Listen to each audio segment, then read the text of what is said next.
Good morning. आज मैं आपको बीए पार्ट 2 का केंद्र और राज्य के संबंध का तीसरा भाग पढ़ाऊंगी।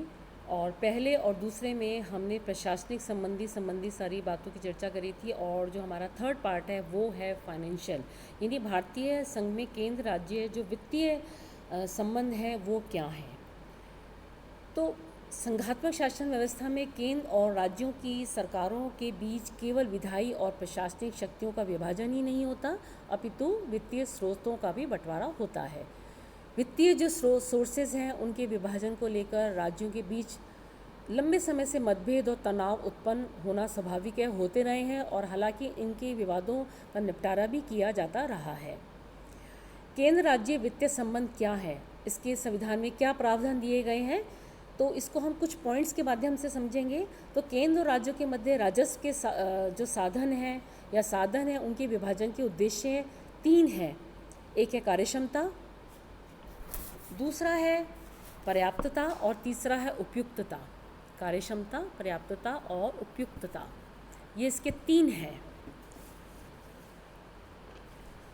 इन तीनों के जो उद्देश्य हैं वो एक साथ प्राप्त करना बड़ा कठिन थी, अतः भारतीय संविधान में समझौतों की चेष्टा या प्रयास किया गया, और संविधान द्वारा केंद्र तथा जो राज्यों के बीच फाइनेंशियल जो रिलेशंस हैं उनका विवरण इस प्रकार से किया जाता है।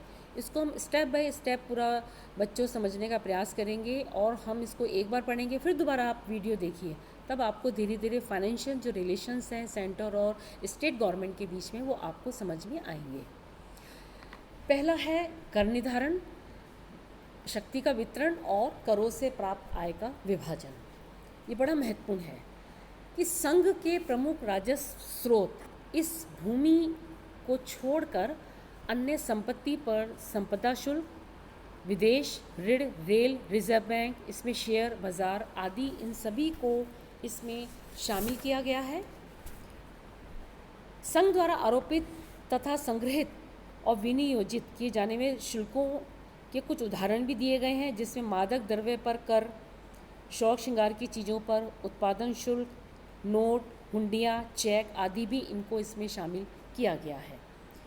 संघ द्वारा आरोपित जो संग्रहित किए जाते हैं उन पर उनका विभाजन संघ और राज्यों के बीच होता है। आयकर का विभाजन संघीय भूभागों के लिए निर्धारित निधि और संघीय खर्च को काटकर शेष राशि में से किया जाता है। ये इसके मुख्य बुंदर है। फिर आता है इसका जो सेकंड पॉइंट है, सहायता अनुदान तथा अन्य सार्वजनिक उद्देश्यों के लिए किया जाने वाला अनुदान।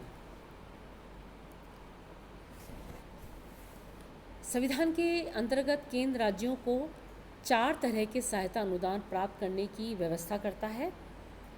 पहला है पटसन और उससे बनी वस्तुओं के निर्यात से जो शुल्क प्राप्त होते हैं, मैंने गोले के अंदर आपको दर्शाया है, ये देखिए।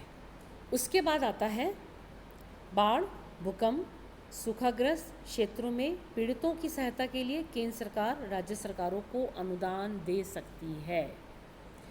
तीसरा, जनजातियों, कबीलों की उन्नति व उनके कल्याण की योजनाओं के लिए सहायता अनुदान देना, ये है इसका तीसरा।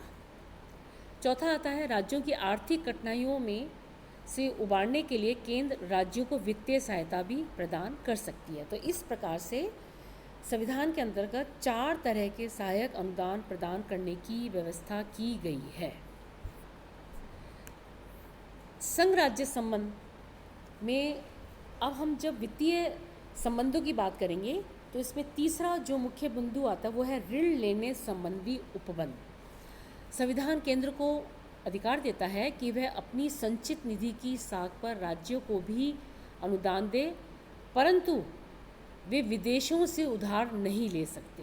कौन नहीं ले सकता है? राज्य सरकार। ये जो अधिकार है वो केवल केंद्र यानी सेंट्रल गवर्नमेंट अपने पास ही रखती है। इसके बाद आता है करों की विमुक्ति। ये भी बड़ा महत्वपूर्ण है। राज्य द्वारा संघ की संपत्ति पर कोई कर तब तक नहीं लगाया जा सकता जब तक संसद कानून द्वारा कोई प्रावधान ना कर दे। इंडियन गवर्नमेंट या रेलवे प्रयोग में आने वाली बिजली पर संसद की अनुमति के अभाव में राज्य सरकार किसी प्रकार का शुल्क नहीं लगा सकती है। ये एक बड़ा इम्पॉर्टेंट पार्ट उन्होंने कहा है। ये इन्होंने कहा। इसके बाद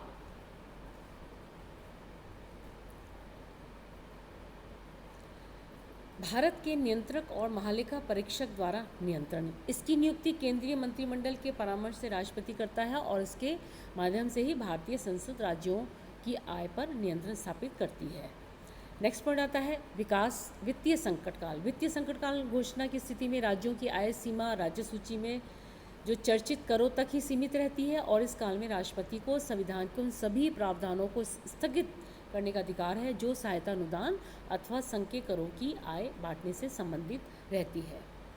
पायली ने केंद्र और राज्य संबंधों के जो वित्तीय संकटों को बड़े सुंदर शब्दों में व्यक्त करते हुए ये कहा कि वर्तमान स्थिति में राज्यों के पास सीमित साधन थे और ये मैं आपको पॉइंट के द्वारा समझाऊंगी पायली के शब्दों में।